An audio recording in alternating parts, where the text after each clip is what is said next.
Steve, 1944, Washington, D.C.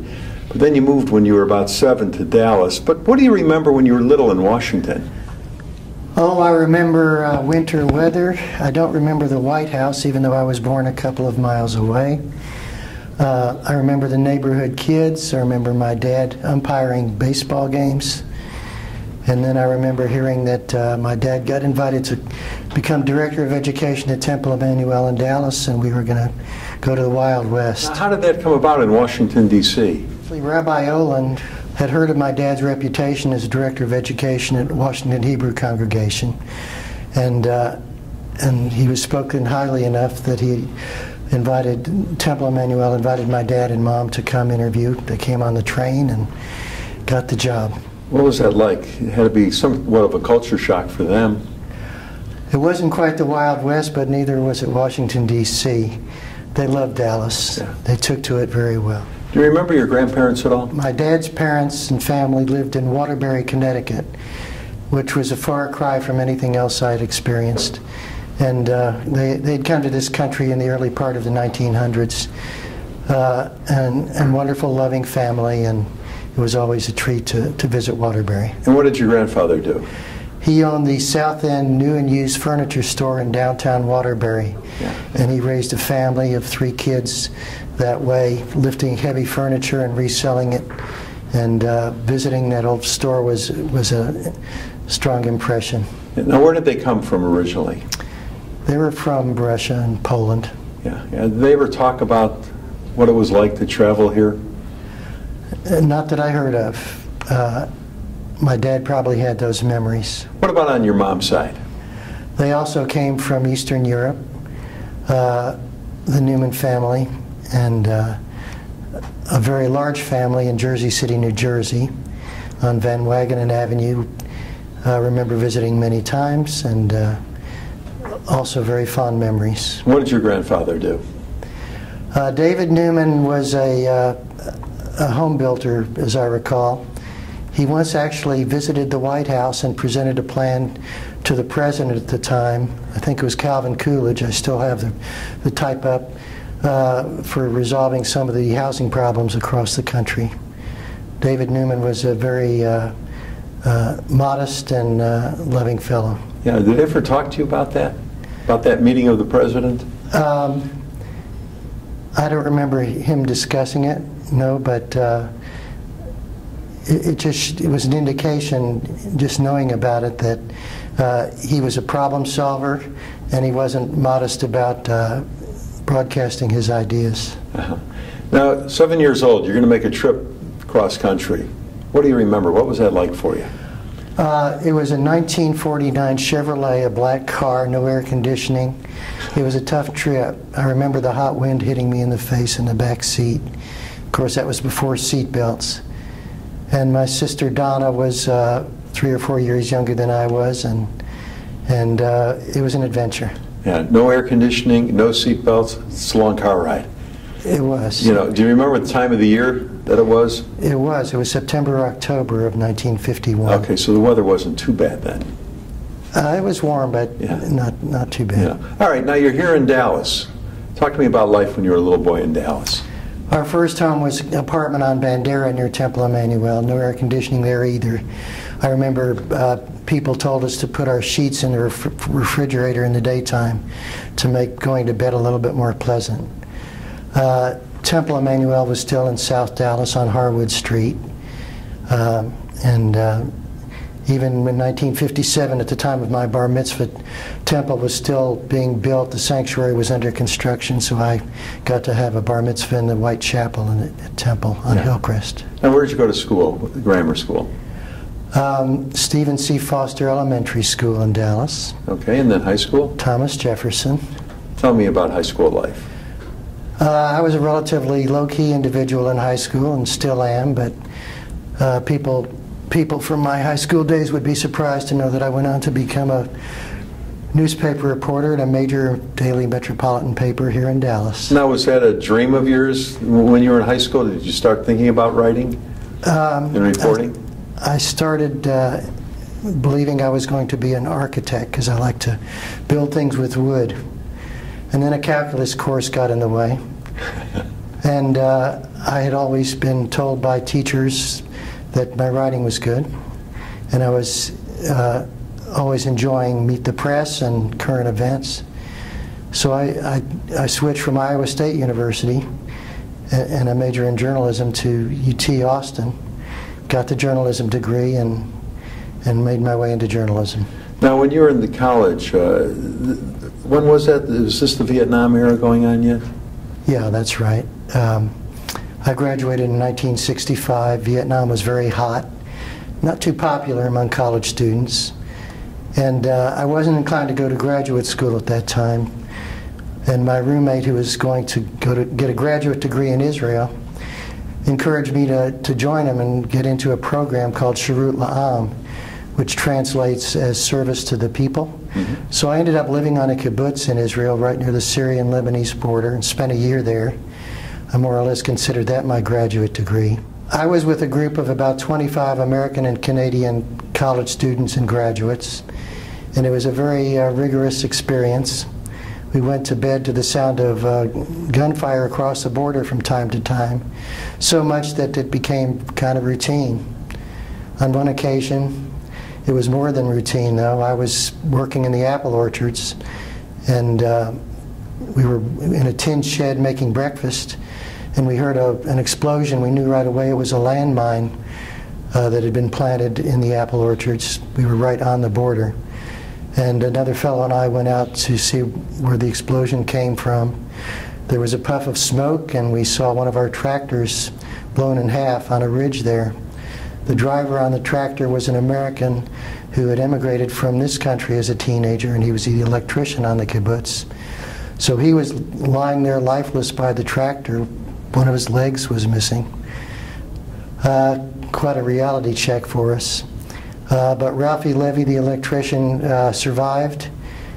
He was back in the kibbutz dining hall 6 weeks later on crutches. And the Jerusalem Post the next day reported the incident and said the Israeli army, which showed up within 10 minutes, and its dogs had sniffed a trail back to the Syrian border, and they attributed the incident to terrorists at the time. What were you thinking? I was thinking I was lucky. We were lucky that we hadn't come down that particular trail on our tractor an hour earlier to come when we came to pick apples. And you stayed, there was no thought of coming back home? We didn't tell our parents about it, I'll put it that way. We didn't put it in our letters back home. I mean, to us it was certainly scary and reason to reevaluate our precautions. There were underground bunkers on the kibbutz, so there were the risk was known, and whenever there was any indication of problems like that, we would have been told to go underground, but that never happened. So the security details were increased, and no other incidents like that happened. Was this around the war in '67? This was in late 1965, early 1966. So before the actual war of '67. Of '67. I was there until the summer of '66. Did they have a feeling that war was imminent because of all of these things going on? These things were routine to them, unfortunately, and there was no strong indication that any kind of war was imminent. Now, when you came home, what were your feelings? Well, I had gone to Israel not as a Zionist, but as growing up in the Reform community. I mean, Israel was a refuge from World War II and served that purpose well. I wasn't a Zionist in the sense of feeling the Jews belonged there, but I went there partly because there was an educational component to the program, so it served as a continued deferment from going to Vietnam. Ultimately, I ended up in the Navy for a couple of years, U.S. Navy. But coming back to this country, I certainly was more attached to Israel, more supportive. And there was a culture shock in getting back to Dallas traffic after living essentially in a farming community for 11 months. All right, well, you come back to Dallas now, and did you start work or did you immediately go into the service? I came back and went to graduate school at East Texas State University in Commerce. Okay. I went there for a semester. During that time, I signed up for a Naval Reserve program that gave me a little more peace of mind than going into the Army. And so within 6 or 8 months of coming back, I did go into the Navy as a journalist. Mm-hmm. And where were you stationed? I was stationed in the great community of Corpus Christi, Texas, at the Naval Air Station. Okay, so Vietnam you did not have to go to. I didn't have to go there, but part of my duty there, or part of our community at the Naval Air Station, was involved in repairing helicopters that came back from Vietnam full of battle scars. They were shot up in battle in Vietnam. And we had a naval hospital there with victims of the Vietnam War who survived but needed treatment, coming to the naval hospital there. After your service now, what do you do? I went to work in Oklahoma City for 5 months as a copy editor at the Daily Oklahoman, and then I got invited to interview at the Wall Street Journal in Dallas as a copy editor, and I was there for a year. And so this represented a transition from a quiet high school kid to becoming a newspaper reporter at the Dallas Times-Herald. I interviewed there after the work at the Journal became a little bit tedious. And so I ended up working at the Times-Herald for 10 years, 7 months, and 1 week. But who was counting? And kids came along. I was married to Tina Tobolowsky, and our kids came along, and I had enough of the night work, so I got a day job with the chain of magazines as an editorial manager. The chain of magazines, was it called? It was called Living Magazines. They were newcomer guides. Okay. And I did that for a year, and then I went to work for an affiliate of American Airlines as a curriculum developer. Developed all kinds of training courses, and then went on to the Texas Jewish Post as a reporter for about 6 years. The Texas Jewish Post was established in 1947. And the Wish family developed a strong newspaper, and they wanted to make it a little stronger, I think, so I became their first staff writer. And I met all kinds of fabulously interesting people in the Jewish community. It's a very rich community. Not everybody is wealthy, but it's rich in terms of its history and in terms of the contributions to the community. The congregations are fantastic. You have a choice of Reform to very Orthodox. There are many wonderful organizations, from the Federation to the Dallas Jewish Historical Society, and it was really meaningful to report on the activities of the community. What was your favorite article you wrote? That's a tough call. I interviewed the Israeli and Palestinian soccer players who traveled to Dallas, among other cities, to try to show some impetus toward peaceful relationships. I interviewed the young kids in the preschool here, where my mother was director in the 1970s, talked to the rabbis, just so many people who dedicate themselves to the community. Now, you mentioned you married Tina and you had raised your family, but you didn't tell us where you met her and how you met her. I met her in Lynn's Hall at Temple Emmanuel. Although Tina grew up at Tiferet Israel, her mom encouraged her to go to a Liveliers event at Temple. That was a singles group. And I was active in that group, and we met very briefly at that Liveliers event. And I called her the following week, and we were engaged within about 5 months, and married about 5 months after that. In your lifetime, there's been so much advancement in technology, and of course in the business you were in, there's been so many advancements in the technology. Was there something that came along in your lifetime that you said, wow, how did we ever get along without this? The Times-Herald newsroom went from old Underwood typewriters, manual typewriters, to electronic IBM Selectric typewriters, and then finally to early stage computers. And that was really an eye-opener. I mean, it was wonderful to be able to make mistakes and then fix them on your screen with word processors.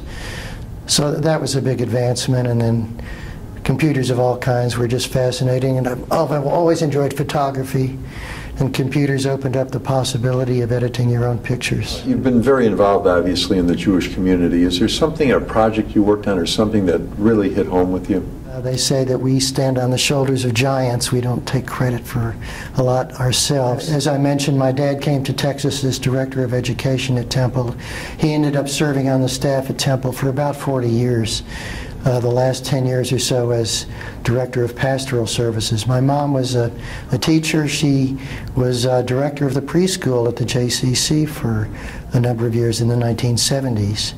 And Tina's parents, Isa and Florence Tobolowsky, were leaders in the community, Tiferet Israel. Within the Jewish community and without, being able to participate in programs like Habitat for Humanity, and just a few weeks ago through Tiferet Israel, we worked on a ramp building project. It's a community-wide effort to marshal some of the resources of the Jewish community and the community at large in helping those who are not as advantaged as we are.